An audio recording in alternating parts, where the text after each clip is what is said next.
അങ്ങനെയാണെങ്കിൽ രാജിവെച്ചിട്ട് LDF തന്നെ ഭരിക്കട്ടെ എന്ന് പറഞ്ഞാൽ മതിയല്ലോ. എന്തിനാ പിന്നെ ജനങ്ങൾ ഇവരെ തെരഞ്ഞെടുത്ത് അയച്ചത്? തെരഞ്ഞെടുപ്പിന് മുൻപ് എന്താ പറഞ്ഞിരുന്നത്? ഒപ്പിടാതിരിക്കുന്ന ഏത് സാഹചര്യമാണ് ഉണ്ടായത്? ഞങ്ങൾ വന്നാൽ ഇത് അറബിക്കടലിൽ വലിച്ചെറിയും. RSS അജണ്ട നടപ്പിലാക്കാനായിട്ടുള്ള രഹസ്യധാരണ പ്രധാനമന്ത്രിയെയും ആഭ്യന്തരമന്ത്രിയെയും അന്നത്തെ മുഖ്യമന്ത്രി ശ്രീ പിണറായി വിജയൻ കണ്ടതിന് ശേഷമാണ് ഒപ്പിട്ടത്. ഇതൊക്കെയായിരുന്നു അന്നത്തെ പ്രസ്താവന. എന്നാൽ ആ പ്രസ്താവനകൾക്കെല്ലാം ഘടകവിരുദ്ധമായി ഇപ്പോൾ പൂർണ്ണമായിട്ടും BJPക്ക് വിധേയമായി നിൽക്കുന്ന ഒരു സർക്കാരാണ് കേരളം ഭരിക്കുന്നത്. യഥാർത്ഥത്തിൽ ഈ പറയുന്നതിന് വല്ല പ്രസക്തിയുണ്ടോ?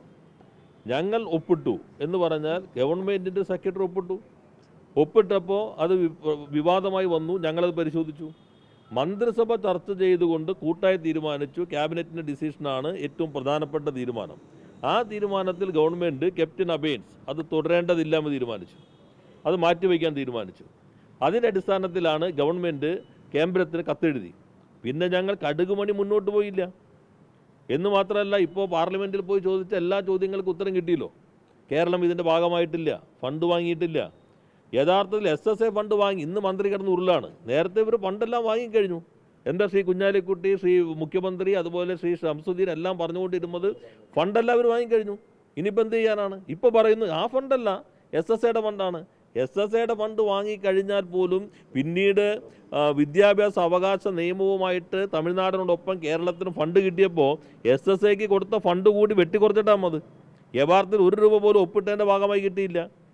ഇപ്പോൾ ഒപ്പിട്ടു, ക്യാബിനറ്റ് അറിയാതെ ഒപ്പിട്ടാൽ. ഇപ്പോൾ ചിലർ വലിയ അഭിപ്രായം പറഞ്ഞല്ലോ, ഒരു പോലീസിൻ്റെ മുതിർന്ന ഉദ്യോഗസ്ഥനെ സസ്പെൻഡ് ചെയ്തില്ലേ? എന്താ കാര്യം പറയണത്? മുഖ്യമന്ത്രി ഗവൺമെൻറ് പറഞ്ഞു ചിലർ എഴുതി ഇത്രയും വിധേയത്വം പാടോ? അപ്പോൾ നിങ്ങൾ നടപടി സ്വീകരിക്കണം. ക്യാബിനറ്റ് അറിയാതെ ഒപ്പിട്ട ഏത് ഉദ്യോഗസ്ഥൻ, ആ ഉദ്യോഗസ്ഥനെതിരെ ഞങ്ങൾ നടപടിയെടുക്കും. ക്യാബിനറ്റ് അറിഞ്ഞിട്ടില്ല, ക്യാബിനറ്റ് അറിയാതെ ഏത് ഗവൺമെൻറ് ആണെങ്കിലും മന്ത്രിസഭയുടെ തീരുമാനമില്ലാതെ എവിടെ നിന്ന് കിട്ടി? അതുകൊണ്ട് ഞങ്ങളിതാ നടപടിയെടുക്കാൻ പോകുന്നു. ആ നടപടി എടുക്കുമെന്ന് ഞങ്ങൾ കേന്ദ്രത്തെ അറിയിക്കും. ഞങ്ങൾ 1 ഇഞ്ച് മുന്നോട്ട് പോവില്ല എന്ന് പറയേണ്ടതിന് പകരം ഏറ്റവും കുറവ് എവിടെയാണോ കേരളം നിന്നിരുന്നത് അവിടെയെങ്കിലും നിൽക്കുമെന്ന് പറയണ്ടേ? അതിന് പകരം നേരത്തെ പറഞ്ഞ പോലെ മുട്ടിന് നിൽക്കാൻ പറഞ്ഞപ്പോഴേ അടിയന്തരാവസ്ഥ പറഞ്ഞല്ലോ, കിടന്ന് നേരെ കേന്ദ്രത്തിൻ്റെ കാല് നിൽക്കുന്ന അവസ്ഥയിലേക്ക് കേരളത്തിൻ്റെ മുഖ്യമന്ത്രിയും ഈ ഗവൺമെൻറ്റും മാറിയില്ലേ? ഇവരെന്താ ഇത് നടപ്പിലാക്കിയില്ല എന്ത് സംഭവിക്കും? ഞങ്ങളന്നൊരു മന്ത്രിസഭ ഉപസമിതി ഉണ്ടായിരുന്നു. ഞങ്ങൾ കണ്ടിരുന്നത് നിയമപരമായിട്ട് നിൽക്കില്ല. ഏതെല്ലാം കാര്യങ്ങൾ വേണം? ക്യാബിനറ്റ് ഡിസിഷനില്ല, MOU ആണ്, മെമ്മോറണ്ടം ഓഫ് അണ്ടർസ്റ്റാൻഡിങ് മാത്രമാണ്, എഗ്രിമെൻ്റ് ഒന്നുമല്ല.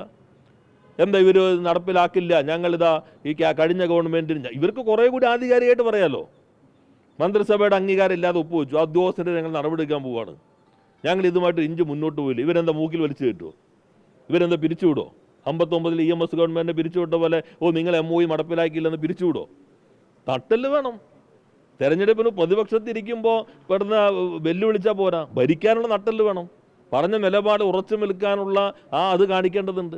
അതിന് പകരം പൂർണ്ണമായിട്ടും BJPക്ക് വിധേയമായിരിക്കുന്നു.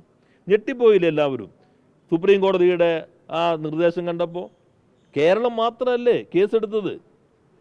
ഒരു ബസ് പോലും പോവാത്ത പനമ്പള്ളി നഗറിൽ വേടനെ പോലൊരാൾ അവിടെ പോയിട്ട് ഒരു പ്രശ്നവും ഇല്ലാതെ പ്രതിഷേധിച്ചതിന് വരെ കേസെടുത്തില്ലേ?